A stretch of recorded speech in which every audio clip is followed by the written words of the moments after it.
खबर उत्तर प्रदेश के मऊ जिले से है, जहां उत्तर प्रदेश सरकार के नगर विकास मंत्री ए.के. शर्मा आज औचक निरीक्षण करने चिरैयाकोट नगर पंचायत पहुंचे। जैसे ही नगर विकास मंत्री का काफिला नगर पंचायत चिरैयाकोट पहुंचा, उनका फूल मालाओं से जमकर स्वागत किया गया।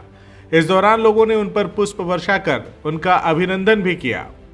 इस दौरान नगर विकास मंत्री ए.के. शर्मा ने विकास कार्यों का जायजा भी लिया, साथ ही नए बने नगर पंचायत कार्यालय का उद्घाटन भी किया। इस दौरान नगर विकास मंत्री ने कहा कि मैं चिरैयाकोट नगर पंचायत के कार्यों से बेहद प्रसन्न हूं। नगर पंचायत कार्यालय पर उन्होंने अपने हाथों से नगर की महिलाओं को स्वच्छता अभियान के तहत डस्टबिन का वितरण किया। इस दौरान वो महिलाओं को समझाते दिखे कि डस्टबिन के किस हिस्से में गीला कचरा रखना है और किस हिस्से में सूखा कचरा। इसके बाद उन्होंने नगर की जनता और नगर पंचायत के कर्मियों के समक्ष ऐसी घोषणा की कि सब खुशी से झूमने लगे। उन्होंने कहा कि नगर पंचायत चिरैयाकोट के विकास की कई परियोजनाओं को लेकर 6 करोड़ 36 लाख की धनराशि दी जा रही है, ताकि स्वच्छता या विकास के पैमाने पर यह नगर पंचायत जगमगाता रहे। इस सौगात के मिलते ही नगर पंचायत अध्यक्ष राम प्रताप यादव ने नगर विकास मंत्री को धन्यवाद देते हुए उनका आभार जताया। वहीं उन्होंने औचक निरीक्षण के विषय में पूछने पर उन्होंने बताया कि मैं अपने क्षेत्र और अपने कार्यों के प्रति अपनी जिम्मेदारी को देखते हुए अचानक आज यहां पर पहुंचा हूं। उन्होंने कहा कि अक्सर ही मैं बिजली विभाग के सब स्टेशन में रुक जाता हूं, नगर पालिका या पंचायत में रुक जाता हूं, ताकि मैं वहां की व्यवस्थाओं को देख सकूं, समझ सकूं कि आखिर यहां पे क्या कमी है, ताकि मैं वहां की व्यवस्थाओं को देख सकूं, समझ सकूं कि आखिर यहां पर क्या कमी है।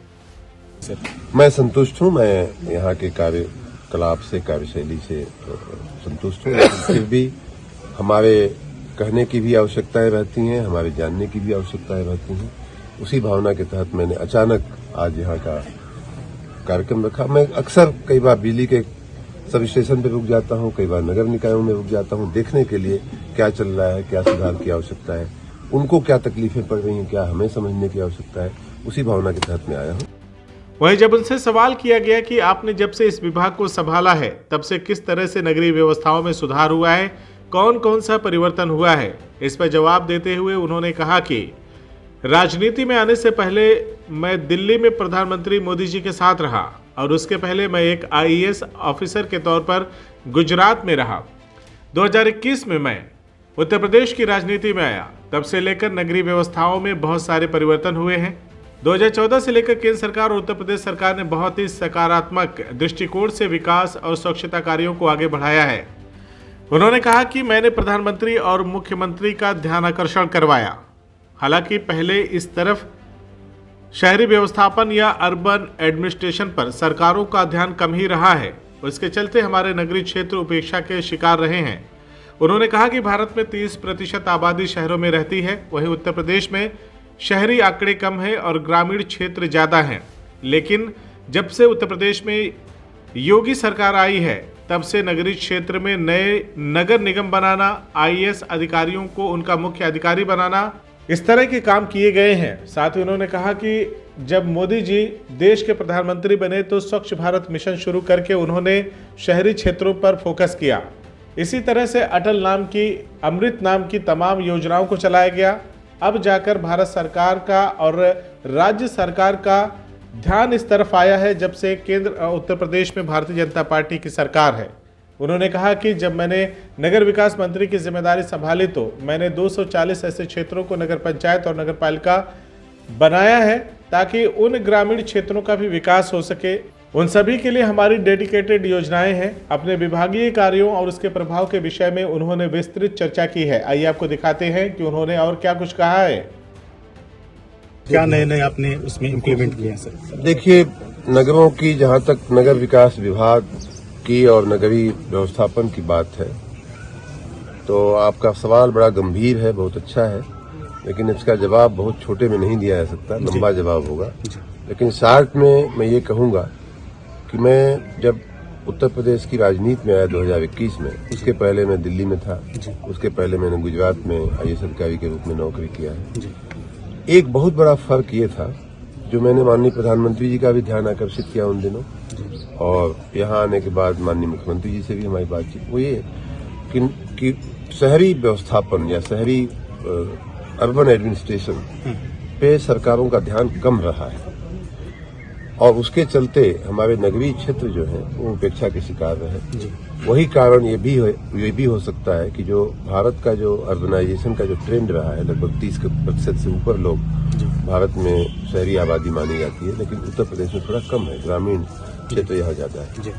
तो हमारा ध्यान कम रहा। तो माननीय योगी जी की सरकार आने के बाद आपने देखा होगा कि नगरीय क्षेत्रों में नए नगर निगम बनाना, IAS अधिकारियों की नियुक्ति करना, एक CEO के रूप में, उनके मुख्य अधिकारी के रूप में, ये सारी बातें भाजपा की सरकार आने के बाद शुरू हुई। तो इस प्रकार अब हमारा पूरा फोकस है, माननीय प्रधानमंत्री जी का पूरा फोकस है। आपने देखा होगा कि 2014 में जैसे ही वो प्रधानमंत्री बने, स्वच्छ भारत का जो मिशन उन्होंने चालू किया, स्वच्छ भारत मिशन का एक बहुत बड़ा फोकस जो है वो शहरी विस्तारों पे था, शहरी क्षेत्रों पे था। उसी तरह से अटल नाम की, अमृत नाम की तमाम योजनाएं उन्होंने शहरी नगरीय क्षेत्रों के लिए किया। तो एक अब जाकर के पूरी भारत सरकार का, पूरे राज्य सरकार का ध्यान आया है। मैंने अपने आने के बाद 2-3 काम हुए हैं। वो एक तो ये कि लगभग 240 ऐसे जगहों को हमने नगरीय क्षेत्र घोषित किया, नगर पंचायत घोषित किया, जो अभी तक ग्रामीण थे, लेकिन उसमें सारे चिन्ह जो है नगर के थे, उनको नगर बनाया गया। वो इसलिए बनाया गया कि हमारे विभाग की योजना के तहत उनका विकास किया जा सके। उनको नव विकसित या नव विस्तारित क्षेत्र कहते हैं, उनके लिए हमारी डेडिकेटेड योजनाएं हैं जिसमें उनकी सड़क, नाली, पानी, लाइट की व्यवस्था हम कर सकते हैं। उसी प्रकार मैं माननीय मुख्यमंत्री जी का, माननीय वित्त मंत्री जी का धन्यवाद करूंगा कि हमारे निवेदन पर उन्होंने हमारे नगरीय क्षेत्रों के लिए कुछ नई योजनाएं, बड़ी ही महत्वाकांक्षी, बहुत ही फ्यूचरिस्टिक योजनाएं उन्होंने मंजूर किया। जैसे अभी एकदम ताजी योजना है वंदन योजना।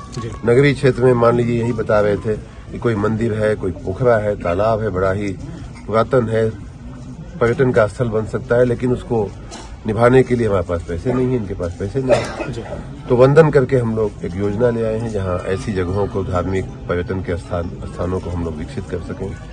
नगरों में रोड की कोई बनाने की अपनी योजना नहीं थी, या तो PWD की वो रोड थी, या इनको जो पैसा मिलता था उसमें से जो बचत होती थी उसमें छोटा मोटा रोड का काम होता था। अब हम लोगों ने डेडिकेटेड रोड की योजना, हम लोग CM ग्रिड्स करके योजना लेके आए हैं। नगरीय क्षेत्रों में जल निकासी की बहुत छोटी सी हमारी योजना थी जिसमें हम कुछ बहुत कर नहीं पाते थे। अब पहली बार ऐसा हुआ है कि स्टॉर्म वाटर ड्रेनेज के लिए 1000 करोड़ रुपए की योजना हमारे बजट में इस बार हम लोगों ने मंजूर कराई है। तो इस प्रकार जैसे जैसे नगरीय क्षेत्र का व्याप बढ़ रहा है, पॉपुलेशन बढ़ रही है, लोगों का शहरीकरण की प्रवृत्ति बढ़ रही है, हमारा ध्यान उस पर बढ़ रहा है। हमारे नगर जो है हमारी अर्थव्यवस्था के एक तरह से चालक होते हैं, वाहक होते हैं, ड्राइवर होते हैं। 65% आबादी हमारी नगरीय क्षेत्रों में होती है। तो जब तक हम उनकी सेवा ठीक से नहीं करेंगे तब तक हमारी अर्थव्यवस्था भी ठीक नहीं चलेगी, लोगों का जीवन भी स्तर भी नहीं जाएगा। तो उस दृष्टि से हम मैन, मशीन और मनी तीनों का सम्मिश्रण करते हुए, आदमी है लेकिन अभी भी वो बाबा आदम के जमाने का वही झाड़ू उसके हाथ में, अगर हम उसके हाथ में ऑटोमेटिक कुछ दे दें, मशीन दे दें, तो उसकी शक्ति 1000 गुना बढ़ जाती है।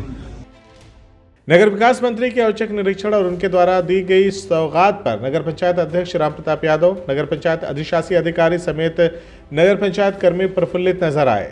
नगर पंचायत अध्यक्ष राम प्रताप यादव ने कहा कि हम विकास को लेकर कटिबद्ध हैं, विकास ही हमारा काम और हमारा नारा है। हम शासन की मंशा के अनुरूप नगर पंचायत का विकास कर रहे हैं और आगे ऐसा काम करने की कोशिश करेंगे कि प्रदेश भर में हमारी नगर पंचायत विकास और स्वच्छता के मामले में टॉप में आ सके। बता दें कि नगर विकास मंत्री के औचक निरीक्षण के दौरान आजमगढ़ के भाजपा नेता और गोपालपुर विधानसभा के प्रत्याशी रहे सत्येंद्र राय भी अपने साथियों के साथ मौजूद रहे।